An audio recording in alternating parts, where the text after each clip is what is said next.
Hi everyone, and welcome to Behind the Numbers. We are coming to you live from the RVN television studios, and today sitting next to me live in studio is Jared Tang, who's founder and chief executive officer of Gaggle Social.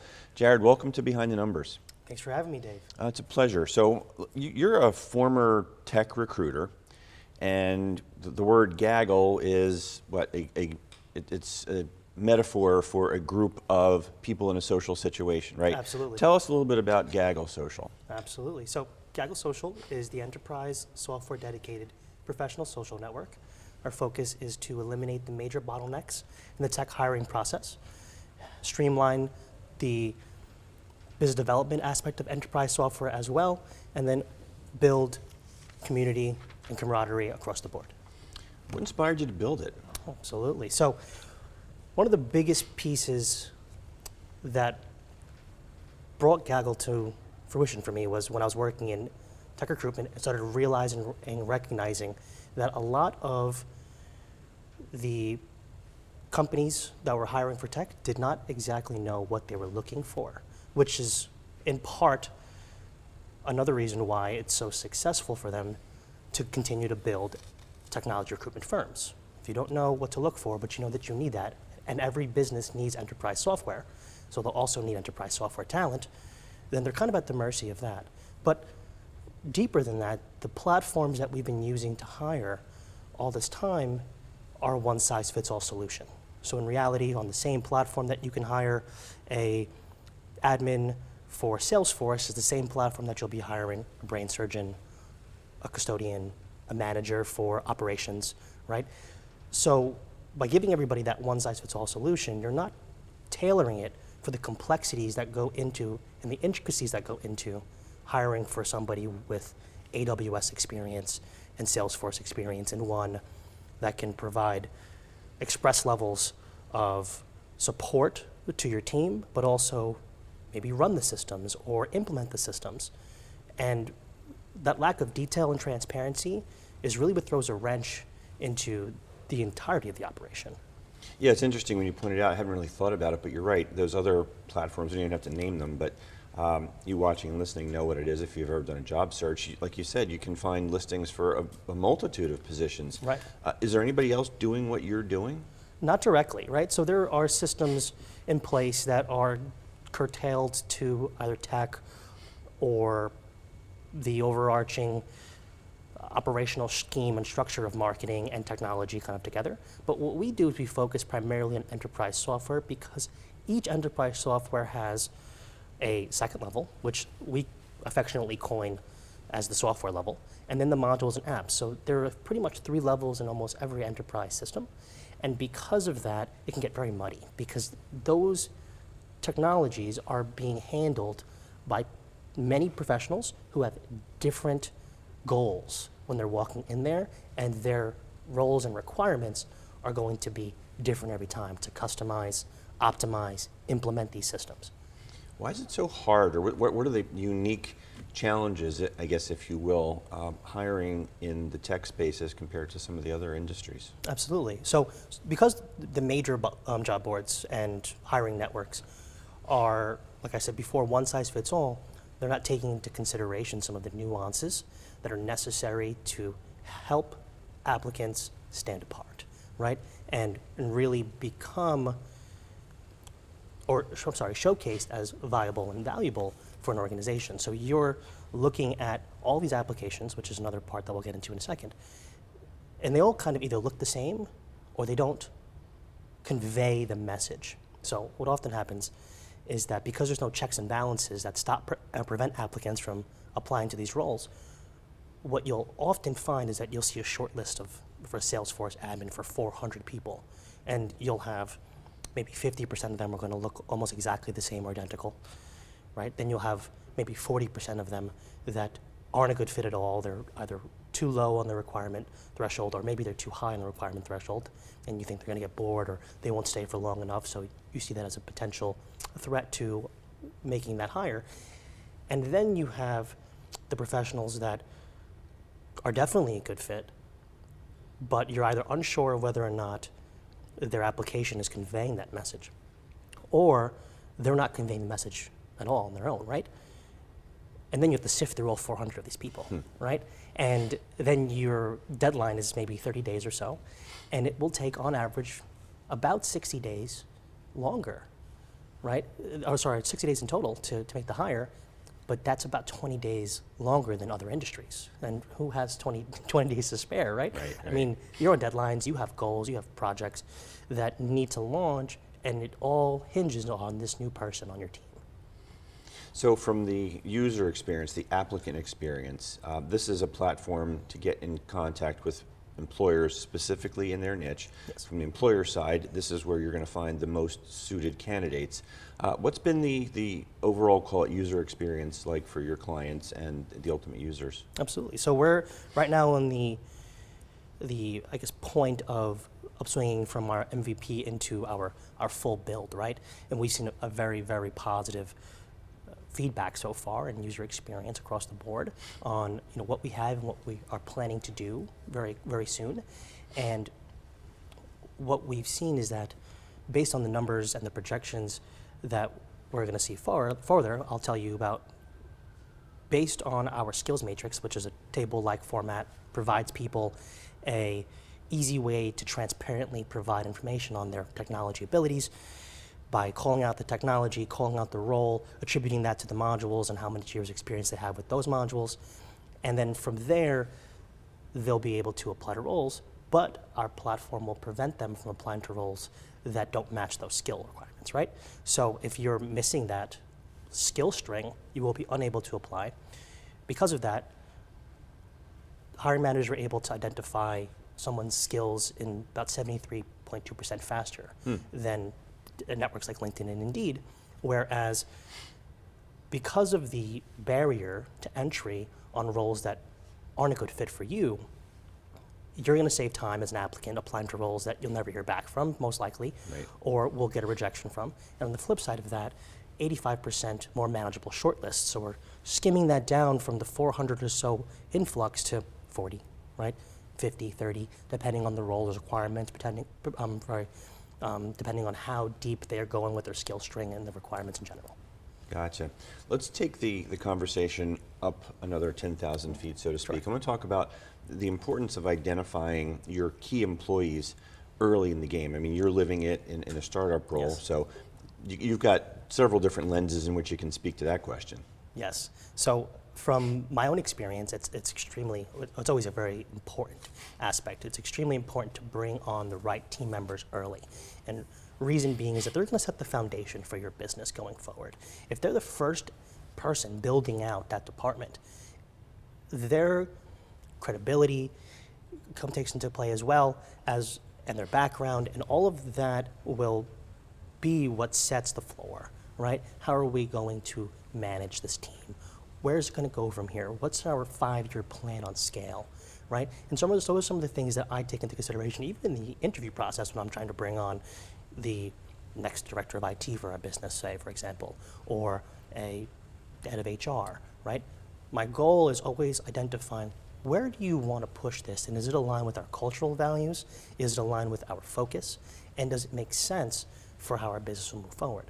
On the other side, from what I've seen by helping businesses to identify some of those early key team members, what they really want to focus a lot on as well, especially on the IT space, is if this person is versatile, can they roll, right? Are they the type of person who can come in, talking about systems-wise, and be your expert NetSuite admin because you have that in your platform, in your stack, but also maybe learn the Celigo side of it where they can connect that system to Salesforce. So that way things are moving and flowing, that when a lead comes in and then a sale happens, it's tracked, and then it's brought into your financial systems to make sure that it goes into the right areas, it's bucketed correctly, whether there's an expense involved in that or a discount, and so on and so forth. Its fluidity is extremely important. A lot of people don't recognize that. They want to bring a Salesforce admin for Salesforce. They want to bring a NetSuite admin for NetSuite, and that's where they live. Yeah, exactly. And I want to expound on that just a little bit, maybe drill deeper in talking about the concept of finding the right fit employee. So you can develop the great job descriptions, you can develop your personality profile tests and so forth, and yet hiring decisions are oftentimes made for all the wrong reasons. Sure. Talk a little bit, and we could do a whole show on this, but talk a little bit about how do you find the right fit employees? I mean, there's some alchemy of algorithm and human interaction there. Absolutely, absolutely. So like it does start at the base level, right? Everybody kind of feels that the job description isn't all that important, right? And it is, right? Because you want that person to be fully prepared for what tomorrow's interview will bring to them and what their job may be going forward, right? You want to offer that transparency because there's nobody who's more unhappy than somebody who doesn't expect change that then has to adapt to a change like that, right? So, for example, let's say you don't want to bring on, say, a team member, a challenge there. You want to bring on a team member that expecting to work within tech, and then you're like, okay, can you also do marketing for us somehow? Yeah. Right? It's just not cohesive. It doesn't build that, and that's a huge challenge a lot of people face, is that there's a lot of unrealistic expectation when you're first walking in to hiring a new team member. Yeah, and especially if you're hiring a new team member in an early stage company where a lot of times people are forced to or even obligated to wear different hats. Right, and that's okay if you're transparent about that. Hey, listen, it's a small team.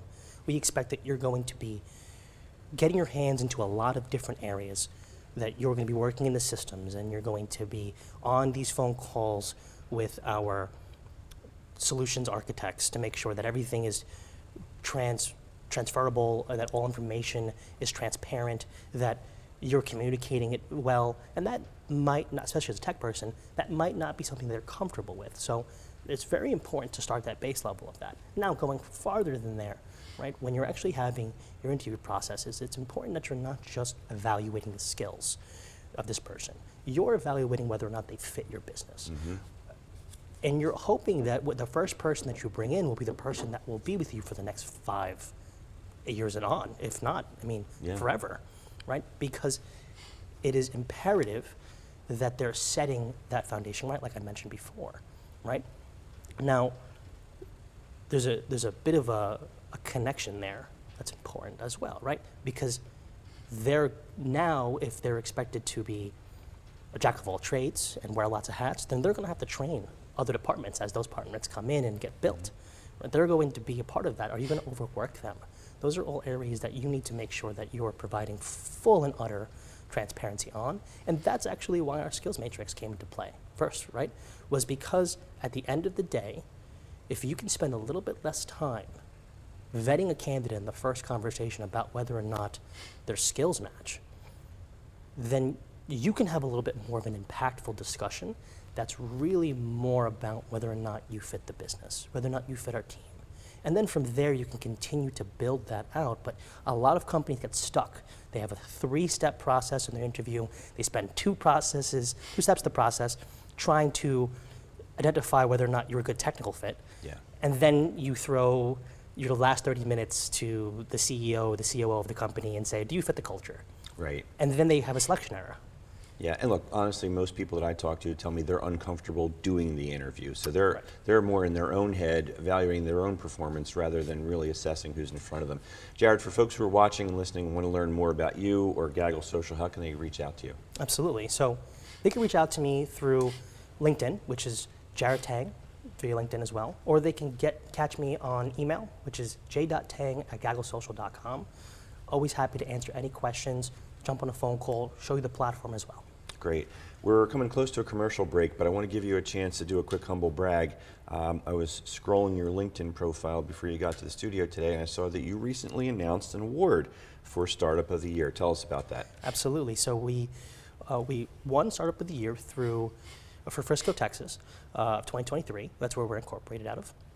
And we did it through Hacker Noon, and Hacker Noon is an organization that focuses on providing tech publications and so on and so forth. And they recognized us as a potential competitor in that space, and they brought us into that.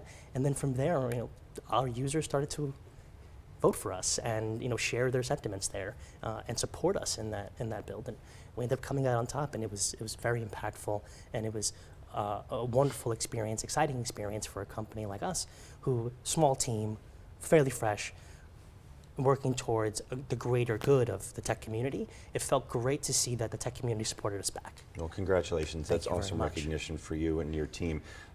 Sit tight right there. You watching and listening at home, don't go anywhere either. We will be right back on Behind the Numbers after this quick break. Hi, I'm Angela Pipersberg, and I have a new show here in RVN Television called The Angela Pipersberg Show. And I want you to join me every week as I sit with guests and we discuss their life journeys, share wisdom, and tips that will inspire you to live your best life. Don't miss The Angela Pipersberg Show every week here on RVN Television, where we're celebrating life and we're inspiring you to greatness. Hi, I'm Dr. Esther Malave, and welcome to my show, Achieving a Better You. Through this show, we're going to explore ways to make a better version of you. For example, nutrition, finance, fitness, health. Remember that there's always a way of making a better version of yourself, no matter what the circumstances are. And remember to look for Achieving a Better You show on RVN TV.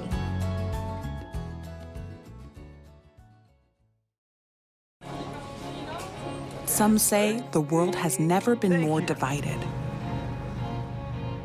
more self-centered, Gosh, thank you so much. more uncaring, Thank you. Oh, miss. Thank you. that we've never been more disconnected. But through our windows, we're able to see so much good every day. And it's clear that a little kindness is never really little. Did you know that only 8% of people who set their goals, they actually succeed in achieving them? Well, if you want to be a part of that 8%, then you need to tune into Achieve with Wanda Martin, where I will teach you tips, tools, and strategies on how to achieve your goals in any field and on any level. So tune in, watch me on the RVN Network.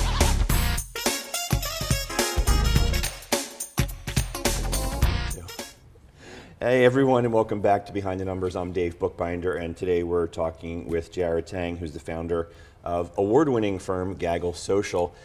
Good stuff there in that first segment, Jared. I want to continue on in the broader context of recruitment, staffing, and things like that, given what you do and your former life experience. And you sort of alluded to this in the first segment, and I scribbled something down because I wanted to make sure that we talked about this. You hear a lot about what's important to employees when they're looking for their next gig, right?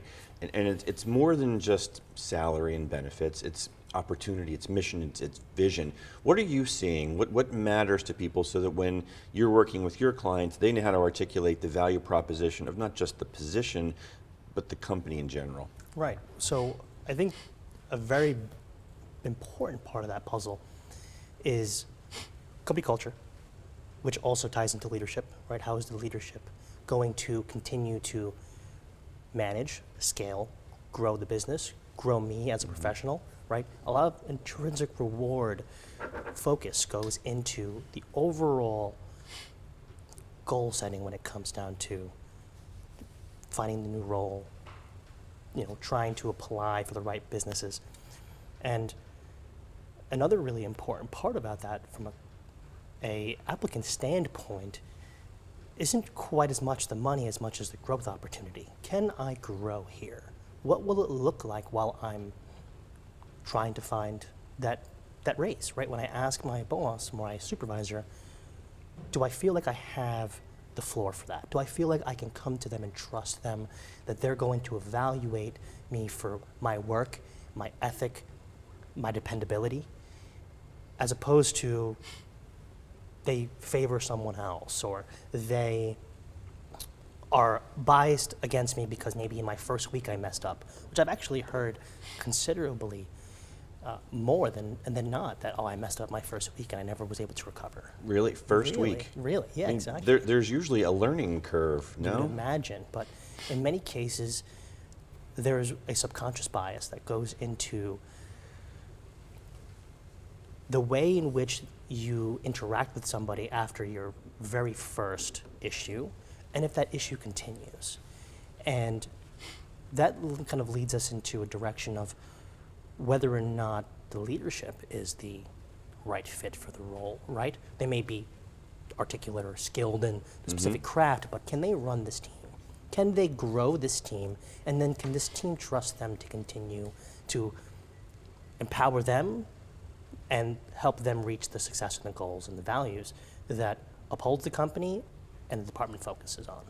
Yeah, one of the things I just jotted down here, you talked about the being evaluated on certain KPIs, the performance metrics, and I've railed about this and talked about it many, many times, that there is an intangible within the intangible being the human being and the whole human experience. And there are more things to an individual's performance than just necessarily how many dollars did they generate, how many hours did they bill, how many units did they produce, things like that, because it's that institutional knowledge, it's the contribution to, as you pointed out, the morale, the culture, the leadership aspects. What's your message for business owners and other leaders out there who are managing people in terms of how they can better think about and recognize these soft skills, but the intangibles? Right. I believe the best advice I can give for that is to treat your people like people, right? What do you know? People What do you know? first. What do I know? Yes, treat your people like people. And reason being is that that's what they are, right? They're dealing with their own problems at home. They're fighting their own battles. They're growing as well, just like you are, right? They put their pants on the same way that you put your pants on every single day, right? They are also human beings, and they need to be treated like that. And a lot of times we get caught up in the idea of success or the idea of a mission that we're driving, that we're not taking into consideration that these people have lives and that they need to continue to uphold those lives outside of work, and that this is, while it probably the most important part of pushing their life forward more, right? It's still not what they focus on when they go home at night. They don't go home and thank their job for a meal on the table. They go home and they thank their wife or their husband or maybe just a significant other in general, right? A mother. They have things that are expressly important to them outside of this that are what actually make them the person. And a lot of times you don't take that into consideration, and we also don't ask. And it's important to ask. It's important to build that relationship with your employees. You don't have to be best friends, but you should know about them. You should know what they like to do. You should know how their weekends went. You should know how their week's going. And you should know if there's a big problem at home that may affect their performance. Yeah, and one of the things that you're alluding to here is the concept of empathy. And I learned when I was a single dad for about a decade, I had the luxury and the great pleasure of working for somebody who led with empathy. I see it all now in hindsight. In the moment, it was like, this guy respects me and he appreciates what I do and he understands that I've got circumstances. And if I happen to be late on a particular day or had to leave early on a particular day, there was never any judgment. He never thought I was slacking off. He understood or even asked, is everything okay? Recognizing that there are things, everybody's going through some shit, as you pointed out. Right. You say that word, so apologies for that. But everybody's going through something. And if you start by assuming you come from a wrong place, as a leader, come from empathy, don't make any assumptions, ask, find out, and you'll actually create a better environment and more loyal employees. Absolutely.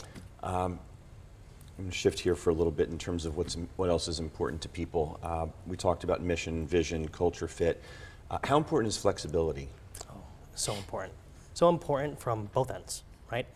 As a manager or a business owner, right, it's so absolutely important to provide somebody with flexibility if you can. Obviously, you don't want them to take advantage of that. Most people won't. They're not out there to, for the company. They're there in the focus of, I'm here to do my job. You hired me for this purpose. I'm having some hurdles, right? I'm having some problems, whether that be in the workplace or whether that be at home, which is why that flexibility does come into to a head right there, right? Because, like you mentioned, coming in a little bit later and having that flexibility was probably super helpful for getting your child at to school, getting your child to and from soccer practices if you needed to leave early, and being there for them and being present, because that is what really matters at the end of the day, is how you interact with your family, your friends, and how you lead your life. So Someone who can recognize that and provide that flexibility will be able to gain the trust of their employees, and trust is so unbelievably important, especially when there are levels of information that you're just not able to provide to everyone, right? Whether that be it's just not, we don't want to muddy up your focus, we don't want to scare you, we want to change your direction, but we do have this area that we're focusing on and we're trying to push, and we're just not sure how to convey it yet, and it will come. But at the end of the day, it's also extremely important for an employee to provide flexibility to the employer and to the company. And employees can do that by being present when they wouldn't normally be, right? Like talking about wearing all those extra hats. It's important to feel confident that you can learn through your leadership, and that's what will allow a team member to be flexible in that type of environment, right? Where I have to wear a lot of hats, I have to try this out, I have to help them do this. And another way that you can offer flexibility is not just being flexible in hours, but being flexible, in your work, but also being flexible in changes, right? Dynamics. We're going to try this out this time, right? These are your new KPIs. And taking that on and saying, okay, this is a new way for me to help move the business forward. It's bigger than us, but they value me as a person. Yeah, and what you talked about there in terms of being offered flexibility and that leader from empathy, that's where I learned about employee engagement firsthand. I would walk through fire for that person because they valued me. Jared, for folks who are watching and listening and want to learn more about you or Gaggle Social, how can they do that? Absolutely. So you can go to www.gagglesocial.com. You can also see us on LinkedIn. In addition to that, there are an array of podcasts that I've been a part of, as well as now starting up my own podcast as well, which is really exciting and something that I am really hoping to help people find their next jobs. And I talk a lot about Gaggle Social on that as well. What's the podcast and where can people find it? Yeah, absolutely. So it's called Tectonic Podcast. Our focus is pretty much to help talent and hiring managers and share their stories and be able to help others who are listening navigate those same waters. And they can find that on Spotify, Amazon, as well as Buzzsprout. And we're going to get on iHeartRadio as well soon. Awesome. Good. Congratulations on that. Thank you very much. Time flies here on Behind the Numbers, so we're down to the short strokes. Only a couple of minutes to go here. So I wanted to ask you about trends, hiring trends. What should people be thinking about? What are the current things, and what are kind of the universal things? We probably touched on a few, but Absolutely. Final word to you. Absolutely. So a big trend that we're seeing now has been layoffs from the tech space. And it's been like that for some time. And it's mainly because a lot of newer businesses have grown very quickly and didn't take into consideration how fast they were scaling. And so they didn't really stay true to a lean method or a lean startup methodology. But in addition to that, there is still remnants of the Great Resignation that still kind of peeks its head depending on if you didn't get on the boat before, where people still have that same mindset. And word to the wise there is that this is not the market to just disappear and say, listen, I'm done with this job. It's a better market to speak to your managers and your employees, right? Speak to them. This is a potential pitfall or area that we can run into, or this is what I'm experiencing, I need help. And then being able to offer empathy on both ends as well. Yeah. I understand that this is something that's a problem. I will work on trying to pick up the slack for my other team members and not get all upset about it, right? Continue to try to do your best. Not to say that you stay in toxic environments, but at the end of the day, it's important that you're flexible, like we mentioned before. Another big trend that we're also facing is fear for the AI boom. AI is not going to take your job. AI is going to enhance your job, but we also can't consolidate roles and then throw AI into the mix so that way they can do their job better and then pile more work on top of them. That's overwork culture, and that's creating an environment that's going to be volatile, and it will lead to another Great Resignation as things change, and we'll have to redefine roles, redefine user and licenseship as a whole for softwares, and it'll take us by summer if we're not prepared. And diversify your skill sets, diversify your teams, and expect to help them educate themselves on every aspect that you want to bring the business into next. That's great. For anybody who's watching and listening, rewind the last 2 minutes and re-listen to what this man just said and let it resonate, because there was a lot of good stuff in there. Jared, unfortunately, we are out of time, but I want to thank you for joining us today and sharing your story with us. Absolutely. I'm so overjoyed to have been here, and it was a lot of fun. It was fun. I'm glad you had a good time. Today we've been talking with Jared Tang, who's the founder and CEO of Gaggle Social, award-winning Gaggle Social. My name is Dave Bookbinder, and I'm the one that my clients turn to when they want to know what their most important assets are worth. So if you are a business owner, founder, entrepreneur, and you don't know the value of your company, we should probably have a conversation. And you can find me on LinkedIn. I'm always happy to have that conversation. I want to thank the Big Cheese for running the board today, and thank you out there for watching and listening. We can't do the show without you. That's all we have for today. We will see you next time on Behind the Numbers. Take care, everybody.